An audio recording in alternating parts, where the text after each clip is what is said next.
We're still talking about McGregor. Oh, man. Alright, so MMAfighting.com posted an article that has Demetrious Johnson talking about how he understands where Conor McGregor is coming from. Demetrius pretty much went through, Conor's statement, and he was like, man, I totally understand the media obligations are fucking crazy in this sport.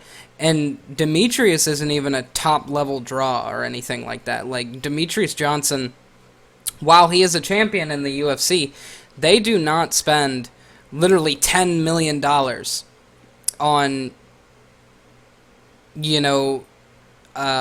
trying to pawn the fight on everybody. The UFC literally has spent $10 million trying to get people to watch this fight for a turnout that'll be maybe if the UFC is lucky, they'll get like 2.2, 2.4 million pay-per-view buys on UFC 200, and that would be gigantic. I mean, they got 1.5 at UFC 196, and that was a record-breaking pay-per-view. So, if they're lucky, they could get maybe 2 million, if they're lucky. But 2.2, 2.4 is like magical type shit, which that would be around somewhere around 140, 150, 160 million dollars if people all bought it in HD, which who doesn't buy it in HD? But here's the thing, man. Demetrius sits here and says, for him, obviously, he's not a top-level draw. He's quoted as saying, it's a totally different ball game. Totally different. Conor is on Conan. He's on the late-night show. He's doing huge things. I'm just going to California, doing a lot of media, and then I'm back out of here. I agree with Conor. At the end of the day, it's about winning the fight. You can do as much media as you can, but how much media is enough for the UFC to sell the fight? And that's the point that everybody's going on about now. There's a lot of fights, like the UFC on Fox stuff, they just do one press conference and then it's over.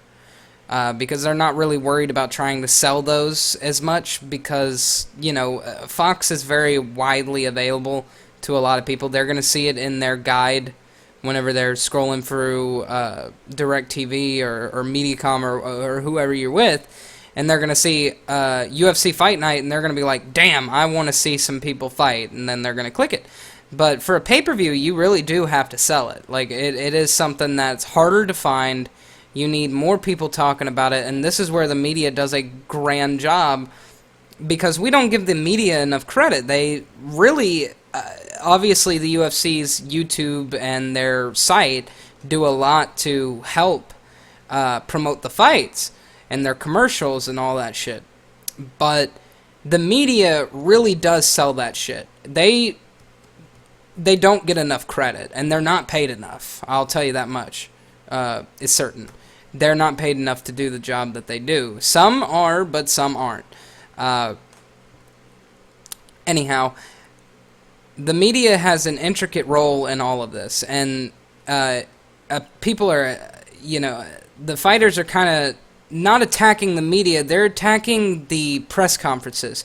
They're attacking whether they can answer the media's questions to sell the fights correctly, which Johnson goes on to say later on. He says, it takes a lot of energy. It truly does. It takes energy to sit here and answer the questions, answer politically correct, think of the right things to say so people think you're intelligent, all that stuff. It takes a lot of energy that could be spent chilling at home, relaxing, just closing your mind away from it. They did the world tour when he fought Aldo the first time. He does this flying around, then he gets back home, and now he has to get his body acclimated to the different time zone and all that stuff. That's a fucking lot of work a fighter has to do. It's like, dude, I just want to fight. I just tweeted out, and I just saved you guys 10 million. We broke headlines. We broke headlines from LeBron James in the NBA playoffs So I understand where he's coming from. Don't get me wrong. Like I said, we love doing interviews over and over and over. But there comes a point in time where it's like you guys are asking the same questions over and over and over. Just grab that guy's soundbite and repaste it. Which, that's the issue with, media and journalism. If you repaste something, you get flamed for it. When, I'm not a big fan of sources. Honestly, journalism would be a lot easier if we could copy and paste shit and people just be alright with it, because it's like, hey man, you're reporting what people are saying. That happened in the public eye, and anybody could have seen it and quoted it, so why does this quote from this person's mouth now become your copyrighted property? It's a big wash. And that's the problem. You have to keep asking those questions over and over again, because if you quote something from, let's say, ESPN, people aren't going to give a fuck about your article. Trust me, I know about this shit. I'm a journalist as well.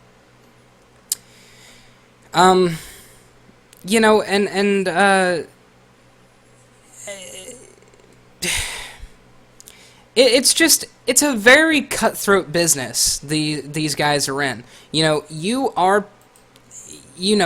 have to worry about fighting somebody for maybe 25 to 30 minutes.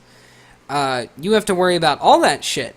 And honestly, it becomes pretty difficult to do over and over and over again. Especially like Conor McGregor, I think he's out of his fucking mind, because he sits there and fights so often, and he wants to stay active. And that's what a lot of fighters should do, because, that means more money and more traffic is coming to the UFC. There's going to be more fans built.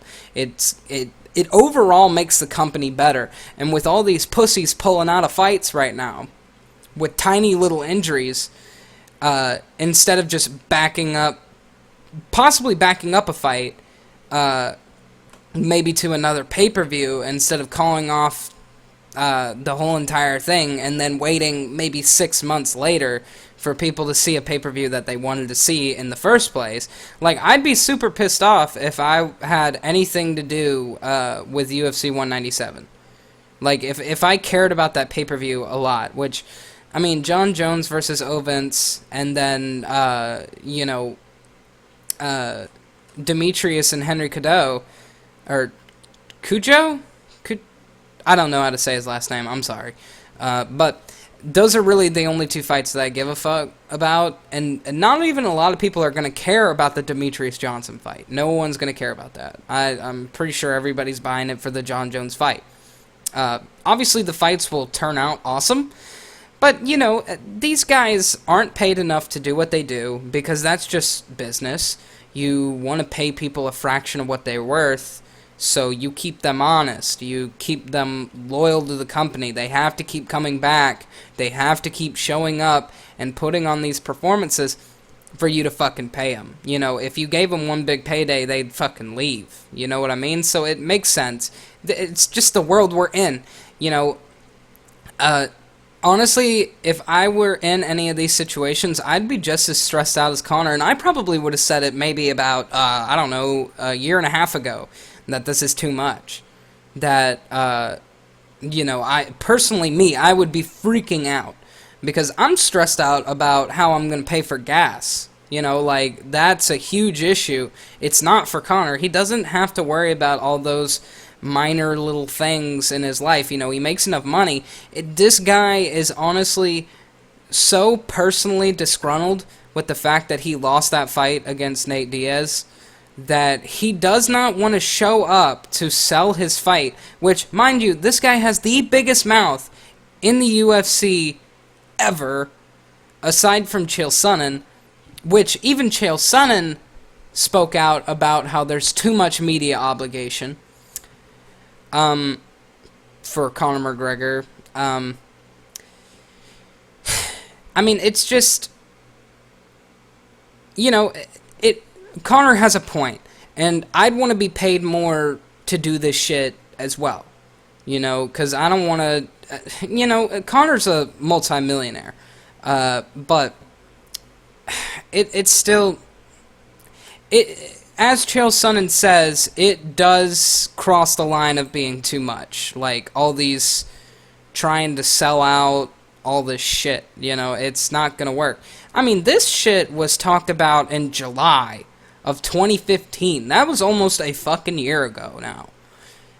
Conor McGregor's media obligations have crossed the line of being too much. You know, Sonnen says he's forging his own path. I like that stuff. I can get into it and I appreciate it, and I know he's got to work hard to do it, obviously. But then he goes on to say, it's crossed the line of being too much. I mean, that's just the reality of the situation. Athletes go out, we're kind of programmed to say the same thing, and we think we're supposed to say it often enough. It's too much on Conor right now, and the media will ask him, is it too much? So you don't want to put some of those things in your world. You want to deny them, and you want to keep them out so you can take care of business. But yeah, of course, it's too much. When a guy is on the opposite side of the country, and he's got 3 more stops before he can get home, he's 22 pounds overweight, he's 9 days before a fight, and he's running on 2 hours of sleep because of it. It's too much. And they're right. It is too much. They are not paying these guys enough. There's not enough time to cut this weight. There's too much. It is too much. But if the obligations weren't there, the UFC wouldn't be a billion-dollar company. They wouldn't be the biggest growing company in America. You know, but that's the thing. You know, we as fans kind of have to go along with it because we love that shit. And the fighters know that we love it, and they love it as well. But it does become too much when you're doing a world tour. Almost again. For Conor, it is a world tour because he's in Iceland.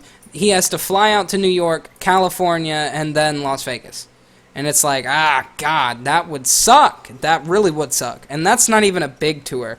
I mean, the UFC 189 thing, I think? Yeah, it was 189.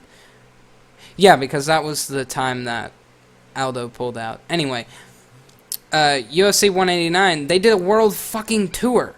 A world tour. The world is pretty big, man. That's a lot of hours on a plane. That's a lot of stress to make sure that you deliver what, you know, the media wants you to deliver.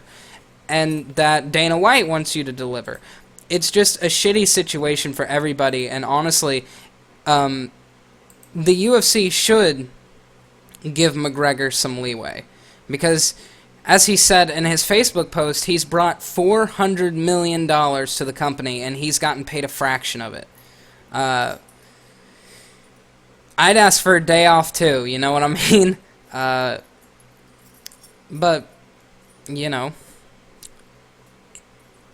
if you can't cash checks that your mouth, you know, put up for you, then, I mean, I don't know. Like I said in my other video, if he can't keep up with it, and it stresses him out too much, which it would stress me out as well, and this isn't a knock on McGregor, maybe he should really retire.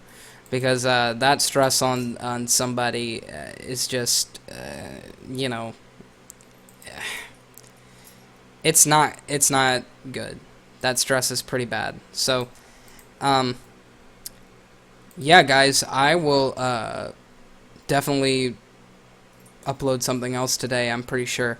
But, almost burped. But, yeah, give this video a like, share it around, tell people what's up.